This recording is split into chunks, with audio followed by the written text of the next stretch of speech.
Днес във връзка с преподаването Министерството на проповядването на доктор Чарлз да не му достига до света. В днешната тема, когато ни е страх. Започваме с измъчването на ума на човешката раса.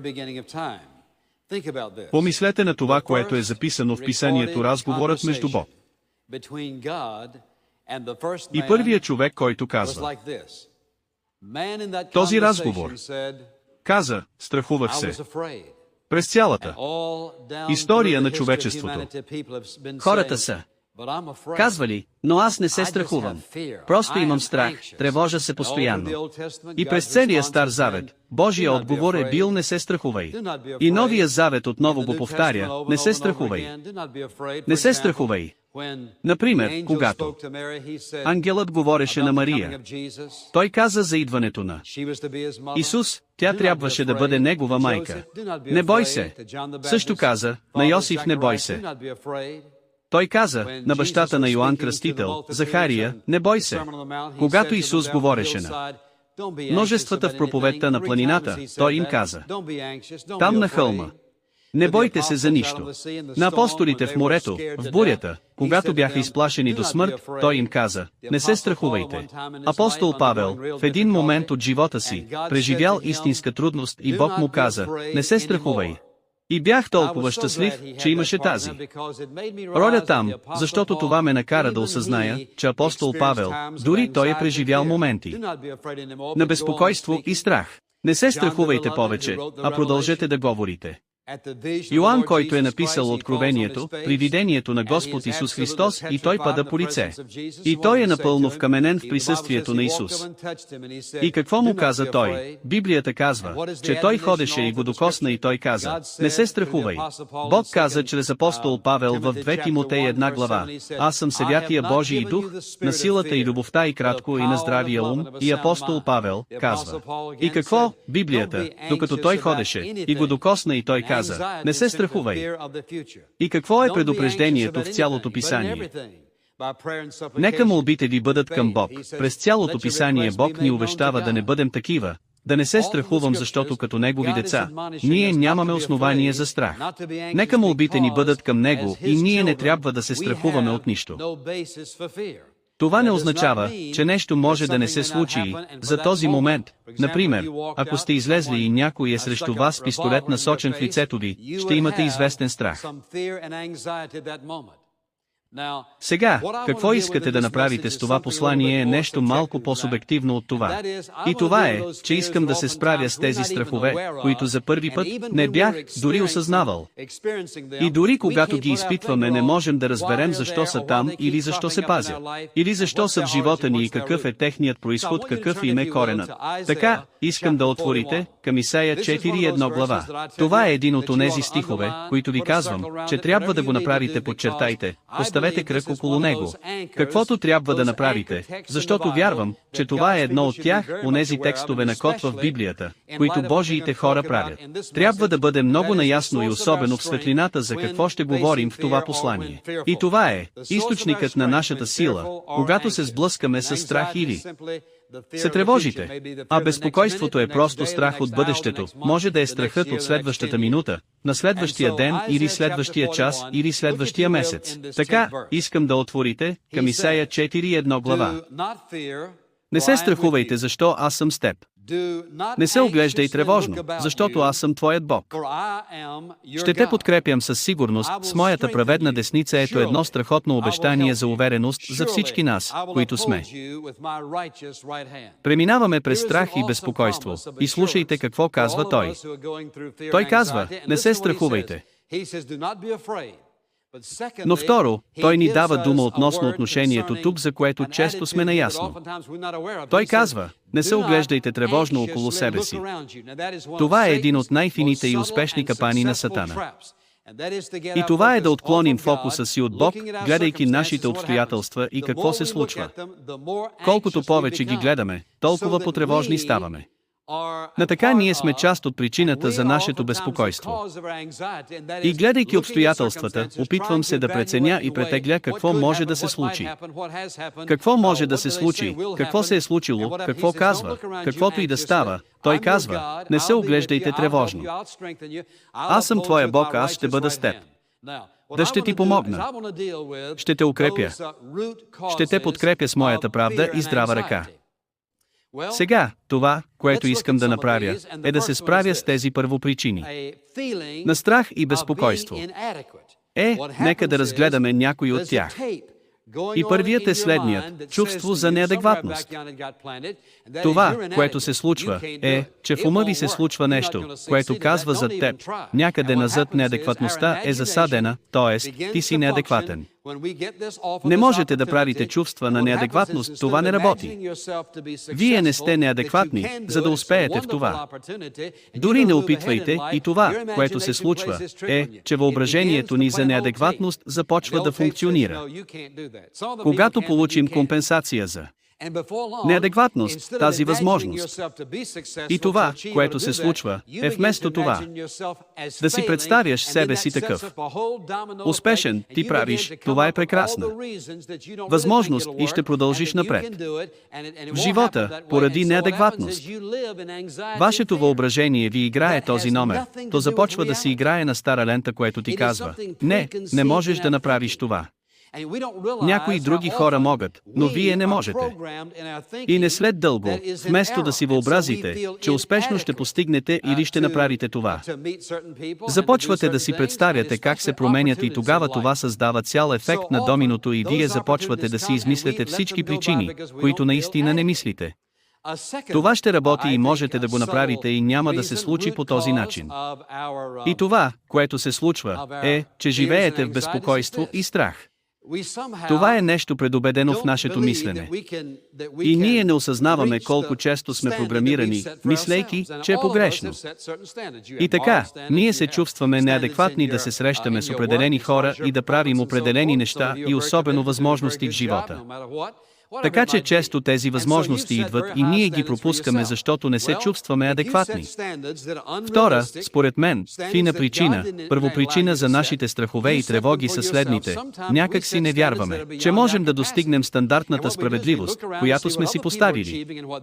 И всички ние, страдащите от неадекватност, си поставяме определени стандарти в вашата работа, що се отнася до неадекватното представяне и така нататък, стандартите. И това, което правим, е да изглеждаме така, че да видим какви са другите хора и това, което правят и казват, ако те могат да направят това, тогава и аз мога да направя това. И това, което се случва, е, че ние поставяме нереалистични стандарти за себе си, тогава ние не можем да ги срещнем.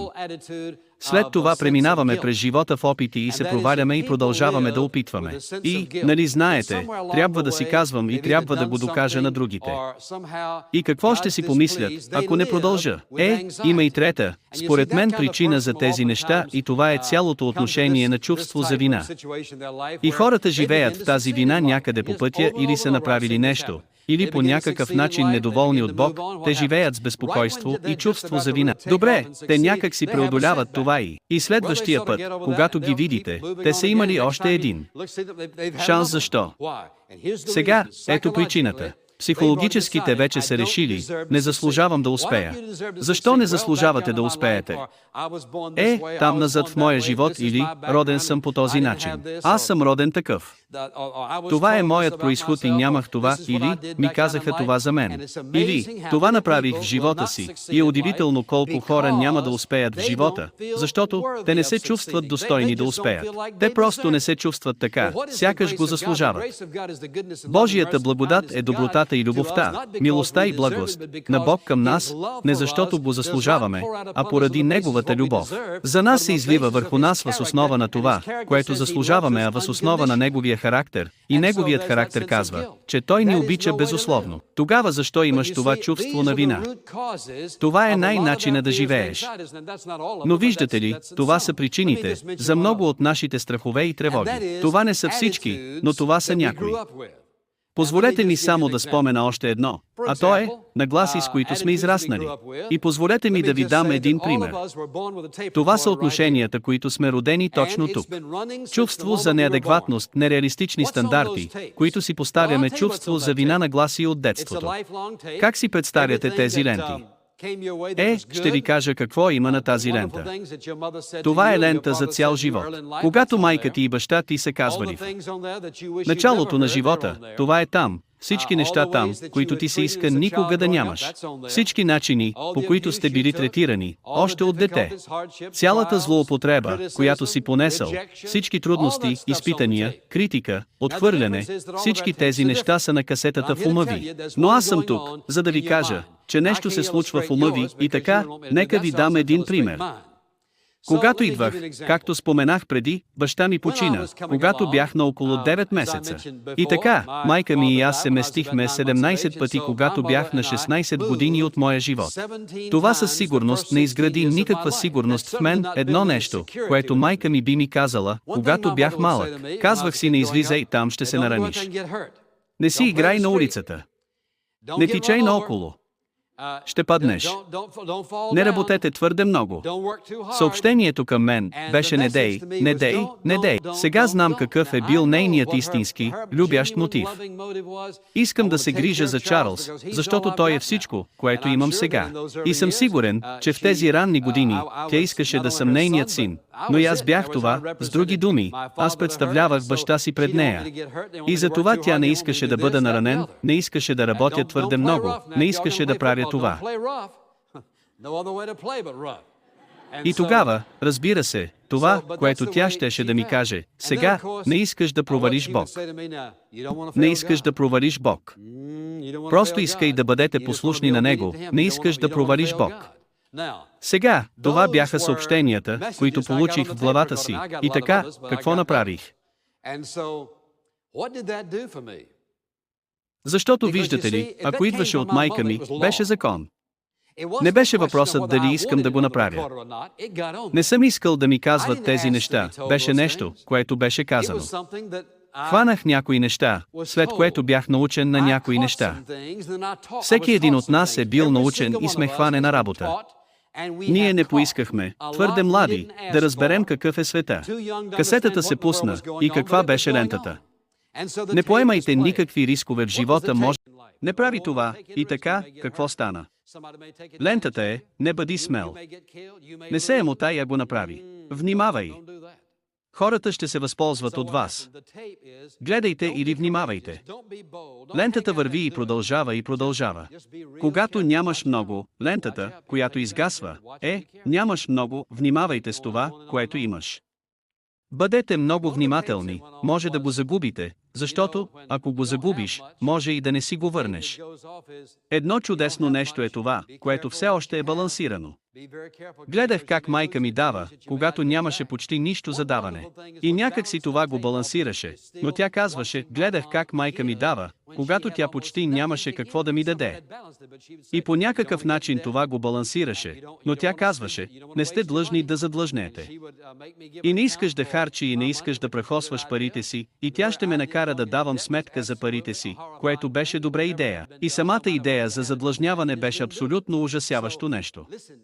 Никога нямаше да бъде направено. Сега има значение какво стана, има ли еди какво сте правили.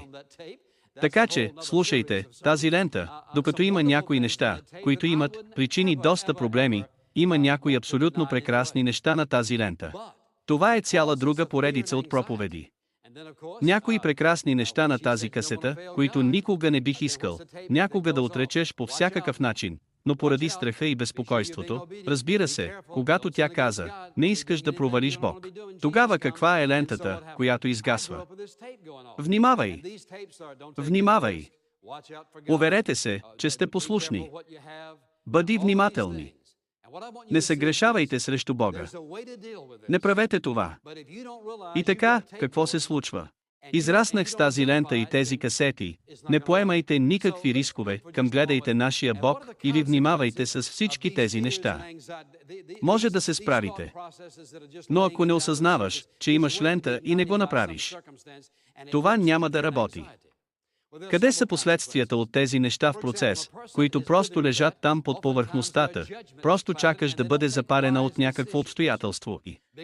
Има няколко последствия. Например, когато човек започне да лъже, тогава често преценката им е замъглена и те не правят мъдри решения, защото имат мътна преценка. Тъй като привързването на цялата им рационализация, тяхното преразглеждане е най-добро и се тревожат. Второ, тези хора, често пъти, не са толкова продуктивни, колкото биха могли да бъдат по простата причина, че умовете им са толкова замъглени и са нерешителни. Не са продуктивни поради страх от провал. Което ме води до друг проблем и това е отлагане. Вижте, човек, който отлага, е човек, който чака, докато си помислят, че могат да го направят перфектно, преди да опитат. И така, тъй като те се страхуват от провал толкова силно, те са зле, и усещането за продуктивност, загуба на тяхната продуктивност и усещането за възможността да бъдат отхвърлени поради това. Виждам го отново и отново и отново в работните навици на хората. Човек, който отлага, те чакат, докато успеят да го направят перфектно. И така, ето какво се случва. Те предпочитаха да чакат и предпочитаха да изостанал, те предпочитат да се поставят в изключително трудна ситуация и, често, може би дори да загубят работата си, отколкото да се изправят пред болката. Собствен набор от невъзможни стандарти. Често резултатът е отношение на преследване, т.е. всички са след мен. Някой се опитва да ме преследва. Те не ме харесват. Ще ме вкарат. Всичко това е резултат от какво? Просто поставяйки там тези процеси, просто чакат нещо да ги запали, за да причинят болка и човек да се страхува от това. И така, когато ти и аз започнем да мислим как ни засяга това, мисля за другите хора, които, например, някои хора ето защо употребяват алкохол, хапчета и всички останали. Защо? Те просто живеят в страх и казват: имам с какво да се отърва от тези нерви. Ето защо, начинът да се отървете от тези нерви и тези тревоги е да разберете истината за тях и да се справите с тях. Или взимате бутилка, независимо дали е толкова малка или какъв размер е, но хората правят точно това.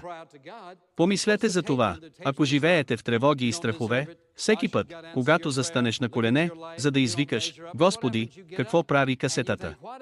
Защо трябва Бог да бъде възпрепятстван да отговори на вашата молитва? Погледнете живота си. Няма да се оправиш. И какво се случва? Ставаш и си мислиш: той не отговаря на молитвата ми. Защото продължаваш да слушаш мислите си. Връзката с Бог е скрита, която е в основата на безпокойствата и нашите страхове. Трябва да вземем касетофона. Отърви се от него. Ти, никога не си мъртъв, е възпрепятстван от това, което се случва, отвътре, докато не погледнете вътре, а не отвън. Сега, как да преодолеем тези страхове и тревоги в живота си?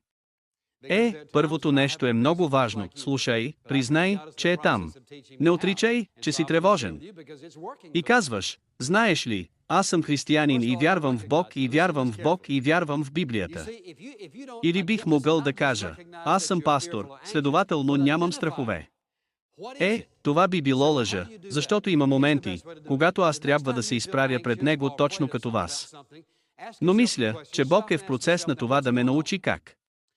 И така, искам да го споделя с вас, защото това работи при мен.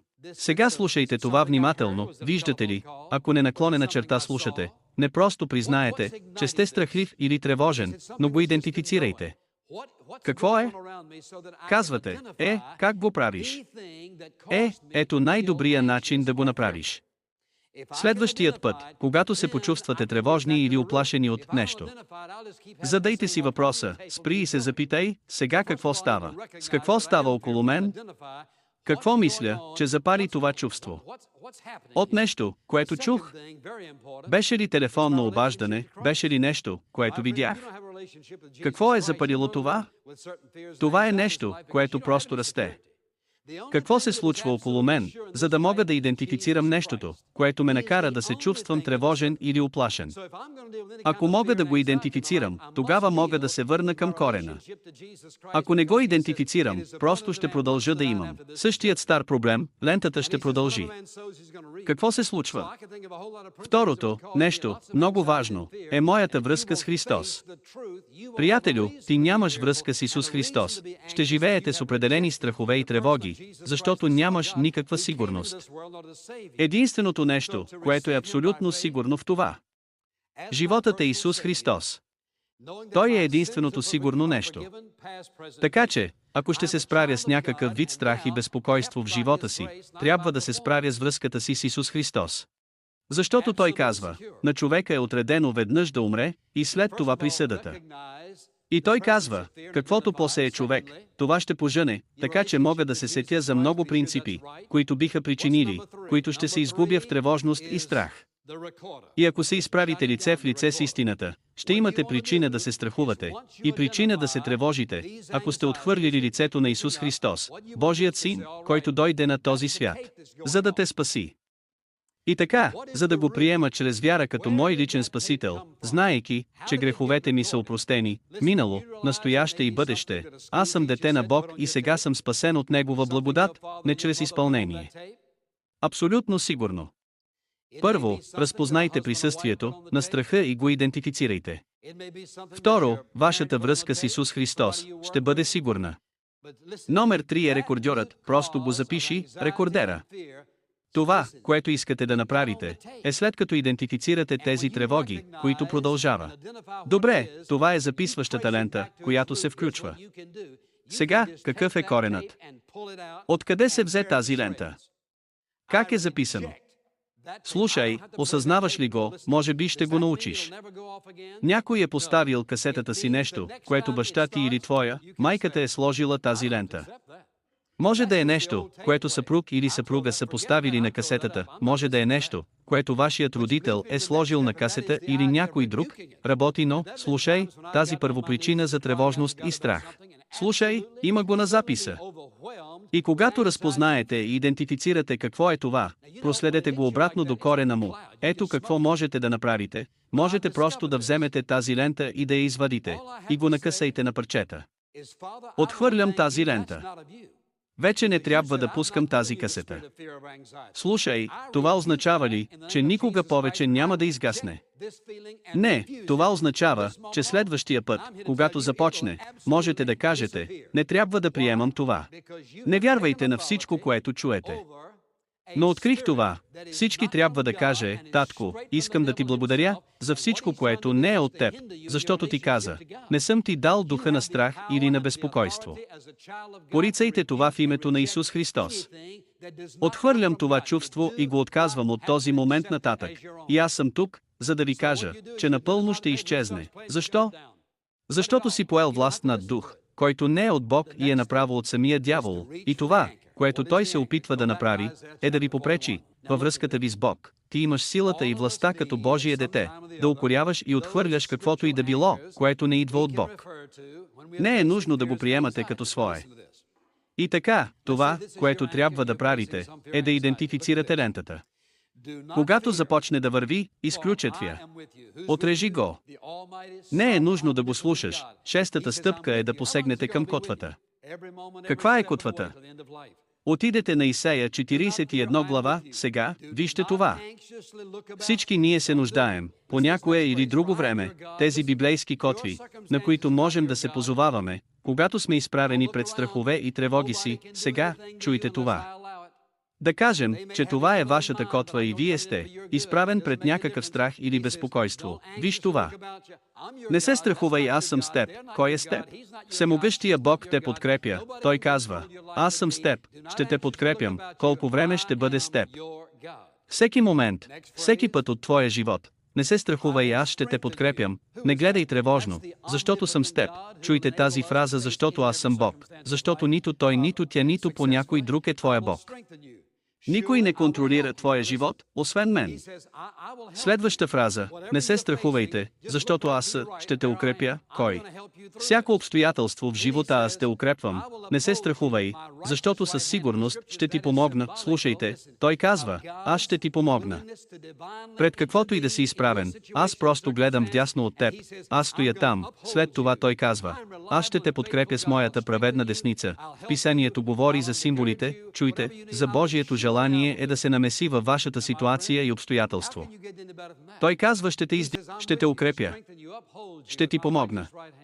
От каквото и да си на рожден ден аз ще ви го дам. Сега, приятелю, как можеш да го направиш по-добре от това? Достигнете до котвата. Но, слушай. Вземете си котва преди да започнете да се страхувате.